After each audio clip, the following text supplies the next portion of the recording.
کہ ایک تو ان کا 1 ونڈو آپریشنل ہو جائے اور جو کمپلینٹ سیل ان کا بھی ہم ایکٹیویٹ کر دیں گے اوورسیز کے حوالہ سے جو سال سے رقومات جمع کرائی گئی تھیں جن کو پلاٹس نہیں ملے یا جو چینجز کی جا رہی ہیں، اگر کسی کو کوئی ایشو ہے تو انشاءاللہ اس میں سپریم کورٹ نے بھی ہماری بہت معاونت کی ہے. جناب چیف جسٹس کی سربراہی میں پورے پینل نے ہمیں سپورٹ کیا، ریکارڈ کی بہتری کے لیے ہم نے جو کام کیا، اور ابھی ہم یہ بھی سوچ رہے ہیں کہ انشاءاللہ گورنمنٹ کی جو ہدایات ہیں اس کی روشنی میں کہ ایم ڈی کے اگر سارا ریکارڈ اور جتنے میپس ہیں وہ ڈیجیٹائز ہو جائیں تو میرے خیال میں بہت سارے مسائل خود ہی حل ہو جائیں گے. اس وقت موجود ہیں میرے ساتھ کمیونٹی رہنما جناب حاجی صغیر صاحب. ان سے جانتے ہیں کہ تارکین وطن کو کن مسائل کا سامنا کرنا پڑتا ہے اور ان کا کیا حل ہے. شکریہ آپ کا، آپ نے موقع مجھے دیا اپنے خیالات کا اظہار کرنے کا. میں ابھی چند ہفتے پہلے یہاں پر تشریف لایا. میرے سسر صاحب جناب چودھری عبدالقیوم صاحب جو قضاء الہی سے وفات پا گئے ہیں، تو یہ اچانک ہمارا یہاں آنا ہوا. ویسے بھی ہماری کوشش یہ رہتی ہے کہ وقتاً فوقتاً اپنے ملک میں ہم آتے رہتے ہیں.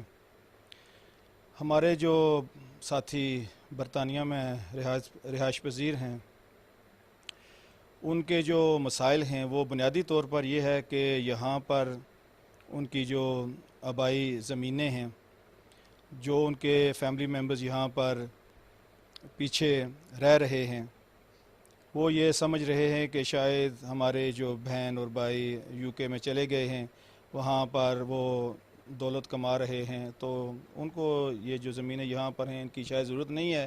یہاں پر جو ان کی دکانیں ہیں، کاروبار ہیں پیچھے، تو ان کی کوشش سارے تو نہیں ہے، میں چند لوگوں کی کہہ رہا ہوں جن کے مسائل ہیں. تو ہمارے پاس بھی کچھ ساتھی تشریف لاتے ہیں کہ وہ بتاتے رہتے ہیں کہ ان کے کیا مسائل ہیں. تو یہ ہوتا ہے کہ جو یہاں پر موجود ہیں لوگ، وہ اپنے اثر و رسوخ استعمال کر کے یہاں پر جو کاغذات ہیں ان کو تبدیل کر کے جو زمینیں ہیں وہ اپنے نام لگا لیتے ہیں. تو جب ہمارے بہن بھائی یہاں واپس اپنے ملک میں آتے ہیں تو انہیں پتہ چلتا ہے کہ جو زمینیں ان کے آباء و اجداد نے ان کے لیے چھوڑی تھیں وہ ان کے نام نہیں رہیں، اور ان کے جو عزیز و اقربا ہیں انہوں نے اپنے نام کر لی ہیں. تو ان کے مسائل پھر یہ ہوتے ہیں کہ جب وہ انتظامیہ کے پاس جاتے ہیں تو وہ تھوڑی مدت کے لیے یہاں پر حاضر ہوتے ہیں. یہاں پر جو سسٹم ہے وہ بہت ہی سلو ہے، ان کے پاس اتنا وقت نہیں ہوتا کہ وہ یہاں پر زیادہ دیر ٹھہر سکیں. انہوں نے واپس بھی جانا ہوتا ہے، اپنے کاموں پر جانا ہوتا ہے. تو اسی وہ مصیبت میں پھنسے رہتے ہیں. اس کے علاوہ جو ہمارے نوجوان ہیں وہ یہ دیکھتے ہیں کہ ان کے جو والد صاحب ہیں، ان کے جو والدین ہیں، وہ کن مسائل سے گزر رہے. تو جب وہ یہ دیکھتے ہیں تو وہ بھی، ان کا بھی جی نہیں چاہتا کہ وہ یہاں پر آئیں، اور اس سسٹم میں ان کے لیے پھر مشکل ہو جاتا ہے یہاں پر رہنا. جی حاجی صاحب کا یہ کہنا ہے کہ سسٹم سلو ہے اور لوگوں کے جو مسائل ہیں وہ جب تھانے اور کچہریوں میں جاتے ہیں تو وہ ایک لمبا عرصہ ان کو لگ جاتا ہے، جس کی وجہ سے ان کے مسائل حل نہیں ہوتے اور پھر وہ اکتاٹ کا شکار ہوتے ہیں، اور اس قسم کے جو مسئلے مسائل ہیں وہ تارکین وطن کو پیش ہیں.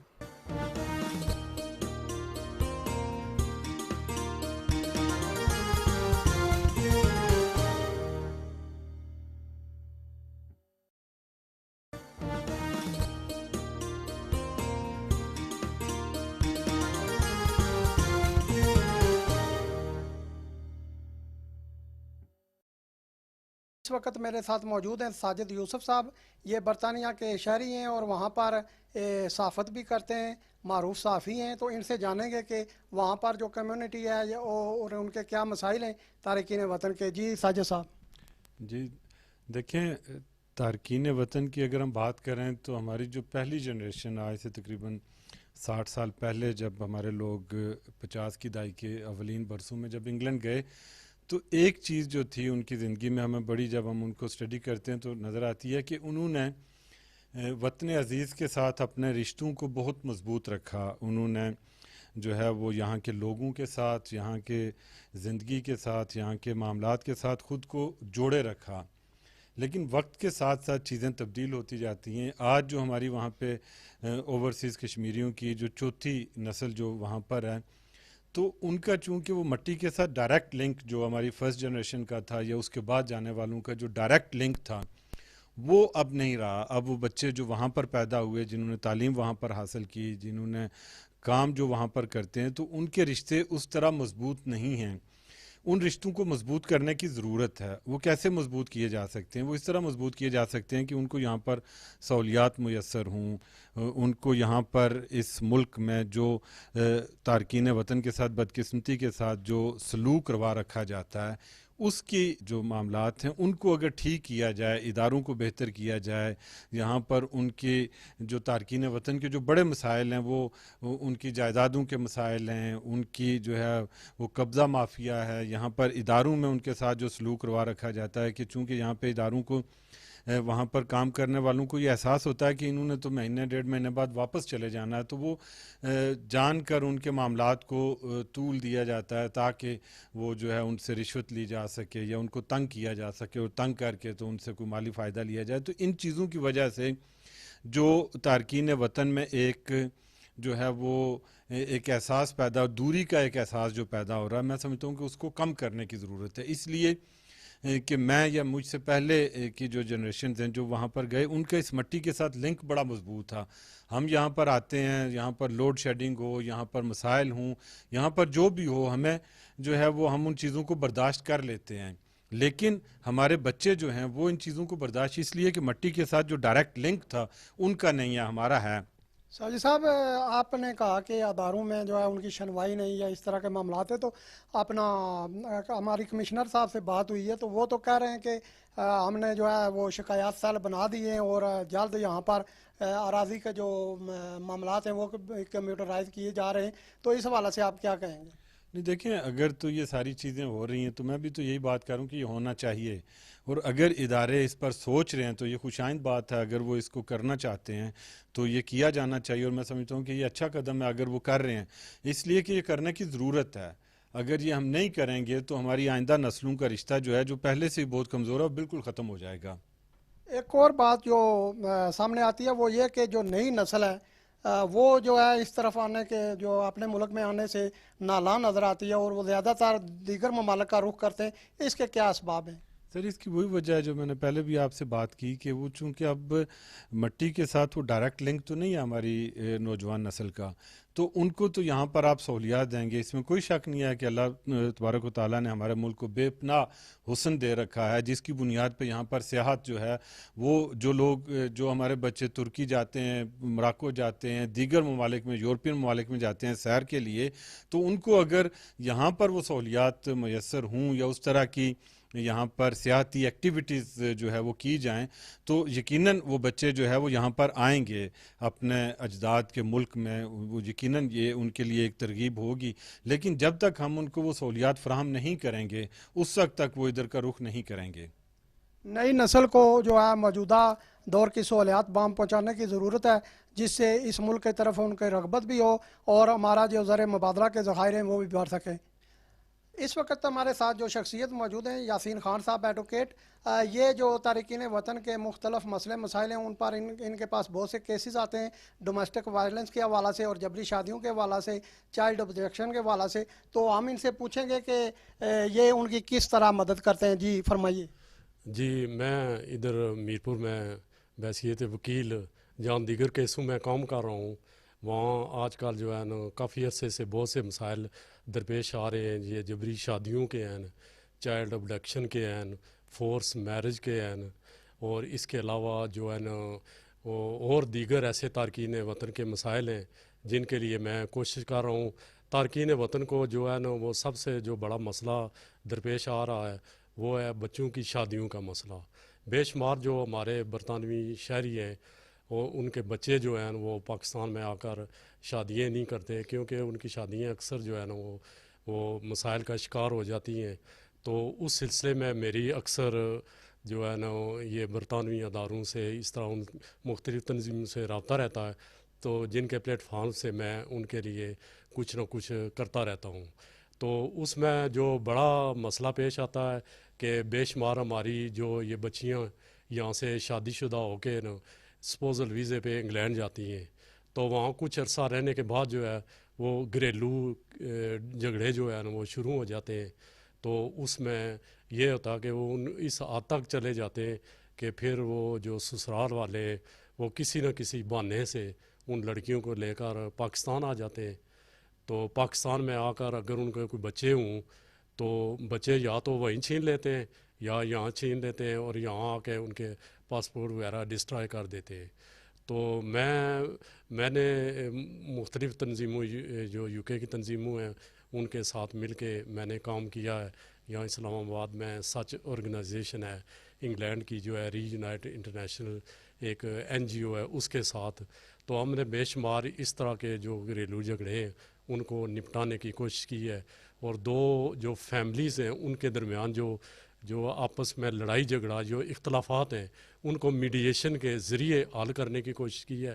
اور اگر وہ مسئلے حل نہ ہو سکیں تو پھر جو ہے نا ہم نے یہ کوشش کی ہے کہ وہ جو لڑکی جس کو زبردستی اور جبری اس پاکستان یا آزاد کشمیر میں چھوڑا گیا اس کی دوبارہ ویزے کے لیے یا اس کے کم از کم جو اس کا بچہ جو اسے چھینا گیا ہے اس کو واپس دلانے کے لیے، اور اس کے علاوہ جو اس کا پاسپورٹ ضائع کیا گیا اس کو ویزا وغیرہ دلانے کے لیے ہم نے کافی کوشش کی ہے. اس حصے میں برطانوی حکومت نے بھی بے شمار جو اپنے پروگرام وہ واضح کر کے اس میں ہمیں ریلیف دیا ہے.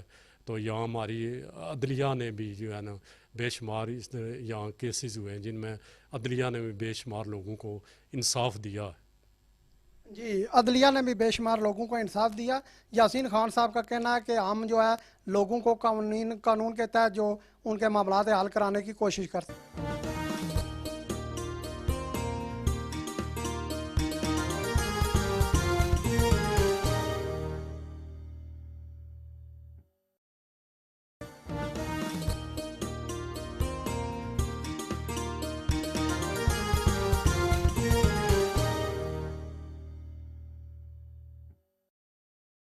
میرے ساتھ اس وقت یو کے کی ایک مشہور شخصیت کشمیر کنسرن کے چیئرمین جناب افتخار چودھری صاحب موجود ہیں. ان سے جانتے ہیں کہ وہ کیا اس حوالے سے کہتے ہیں کہ کس قسم کے مسائل جو ہیں وہ جو تارکین وطن ہیں ان کو درپیش ہیں. اصل میں یہاں پہ آیا ہوں پاکستان میں بالخصوص اوورسیز پاکستانیوں کے ایشو لے کر، اور وہ کافی سیریس ایشوز ہیں.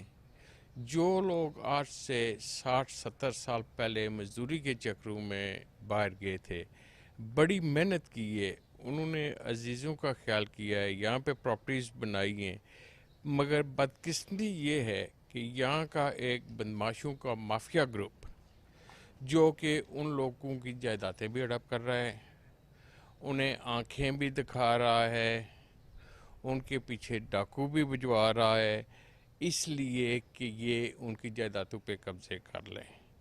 اب انگلینڈ میں، یورپ میں بہت سارے لوگ ہیں جو پریشان ہیں کہ ہمارے ساتھ یہ کیوں ہو رہا ہے. بالخصوص وہ لوگ جنہیں ہم نے اٹھا کر ٹیبلوں پہ بٹھایا ہے، کرسیوں پہ بٹھایا ہے، ان کے بچوں کو اچھی تعلیم دلوائی ہے، اچھی زندگی دلوائی ہے، اچھے اچھے گھر بنا کے دیے، مگر وہ لوگ ہمارے ساتھ یہ کیا کر رہے ہیں، کیوں کر رہے ہیں. It has to stop.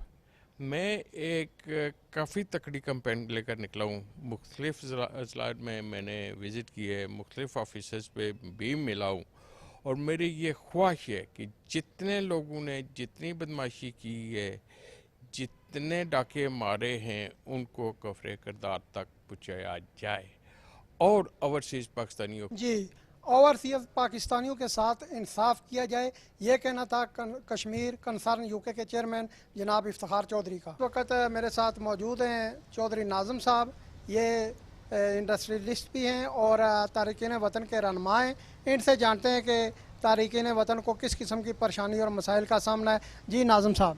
جی شکریہ. تارکین وطن کو بہت سے مسائل کا سامنا. پہلی بات جو ڈی ویلیو کرتے ہیں روپے کو، اگر کسی کا بینک میں 10 لاکھ تھا تو وہ اب 6 لاکھ رہ گیا. دوسرا، تارکین وطن کو محکمہ مال سے مسائل ہیں. ڈڈیال میں روز پٹواری کے خلاف لوگ جلوس نکالتے ہیں. میرے پاس چکسواری سے ایک آدمی آیا، اس نے کہا جی 2.5 لاکھ روپیہ پٹواری نے مجھ سے لیا تحصیلدار تک کے لیے. آپ ڈی سی صاحب آپ کے واقف ہیں؟ میں نے کہا واقف تو ہوں، مگر جب پٹواری آپ کو کہہ رہا ہے 1 لاکھ روپیہ دو اور اس نے کہا ہوگا، تو بات یہ ہے کہ میں ذمہ دار آدمی ہوں، اگر کوئی کہے تو میں جگہ پہ بھی لے چلوں گا، اس بندے کو بھی بلا کے۔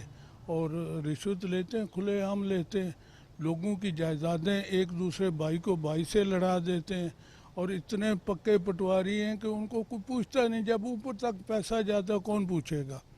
یہی حساب ہے انڈسٹری کا۔ میرے پاس انڈسٹری ہے بڑی موقع کی، جس سے میں نے لی ہے، وہ لاہور کا تھا، برطانیہ کا شہری ہے، وہ مجھے دے کے گیا، 1 رات میں کینسل کر کے اگلے دن کسی کو الاٹ کر دے۔ کس ٹائم اس کی بلڈنگ کا اسٹیمیٹ کیا 5-6 کروڑ کی اس وقت بلڈنگ تھی، انہوں نے 14 لاکھ روپے میں آگے الاٹ کر دی، سب نے پیسے کا۔ جس کو شکایت کرو وہ بلا کے کہتا ہے یار مجھے بھی دو نا۔ تو یہ ہے کہ لاتعداد مسائل ہیں۔ پہلا تو میں یہ عرض کروں گا کہ آپ foreign currency account, British, American, سعودی عرب کا جس کے پاس ویلڈ ویزا ہے اس کو اجازت دی جائے کہ وہ اپنا یہاں فارن کرنسی اکاؤنٹ کھولے اور اس کے پیسے فارن کرنسی میں ہو، جب اس کو ضرورت ہو وہ مارکیٹ کے حساب سے تڑوا لے، ملک کو بھی فائدہ ہوگا، فارن کرنسی آئے گی۔ دوسرا رشوت اس کا خاتمہ کریں۔ اگر کسی کو نشاندہی چاہیے تو سیکٹری لیول تک ثابت میں کروں گا، تو کوئی ان کو پوچھے تو صحیح، تو کوئی پوچھنے والا نہیں ہے۔ انڈسٹری میں برا حال ہے، پہلے تو بڑا مسکرا کے اور پہلا چکمہ ہی یہ دیتے ہیں کہ آپ لگاؤ آپ کو جنت میں جائیں گے، جب لگا رہتا اس کو کبھی 1 کبھی 2، تو کروڑوں روپے کے فراڈ ہو رہے ہیں۔ MLA کو بھی بتایا تھا میں نے، تو مجھے محکمے والے جو بھی محکمہ وہ کہتے ہیں آپ کیوں اس کے خلاف جہاد کر رہے ہیں۔ تو میری برطانیہ میں رہنے والے، میں بنیادی طور پہ ڈڈیال کا رہنے والوں، سالیہ گاؤں ہے میرا، میرپور F2 گجر ہاؤس مشہور ہے۔ ہم لوگوں کے مسائل فری میں حل کرتے ہیں اور کوئی سہولت کاری نہیں، لوگوں کے خلاف جہاد جاری ہے۔ ظہور رشید کو بھی پتہ ہے، کسی کو اگر یہ شک ہو کہ یہ غلط ہے تو میں موجود ہوں، میں ادھر رہتا ہوں، کوئی برطانیہ سے آئے کسی کو مسئلہ ہو ہمیں بتائے، ہم کوشش کریں گے ادھر ادھر کر کے۔ رشوت برطانیہ کے بندے کے پاس تھوڑا ٹائم ہے، جو دبئی سے آتا ہے وہ بھی 2-4 مہینے کے لیے آتا ہے، سعودیہ سے آتا ہے وہ بھی اسی طرح، اور یہاں اس کا کام لٹکا دیتے ہیں، اس کو چکر لگواتے ہیں۔ جب مجبور کریں گے تو وہ رشوت دے گا۔ الراشی والمرتشی، دینے والا پہلے ہے، لینے والا بعد میں۔ آج کے پروگرام میں ہم نے یہ جاننے کی کوشش کی کہ تارکین وطن جن کا تعلق میرپور آزاد کشمیر سے ہے انہیں کن مسائل کا سامنا ہے۔ زیادہ تر مسئلے مسائل جائیداد کے جھگڑوں اور گھریلو جھگڑوں کی صورت میں نظر آتے ہیں۔ اس کے ساتھ ساتھ کمشنر میرپور ڈویژن کا کہنا ہے کہ ہم نے سہولت مرکز قائم کر دیے ہیں جہاں پر تارکین وطن کو جلد انصاف مہیا کیا جائے گا۔ ناظرین، لوگوں کا یہ کہنا تھا کہ کمشنر میرپور کے جو وعدے ہیں ان پر عمل درآمد بھی نظر آنا چاہیے۔ اس کے ساتھ ہی اپنے میزبان کو دیجیے اجازت، آئندہ ملیں گے ایک نئے پروگرام کے ساتھ۔ اللہ حافظ۔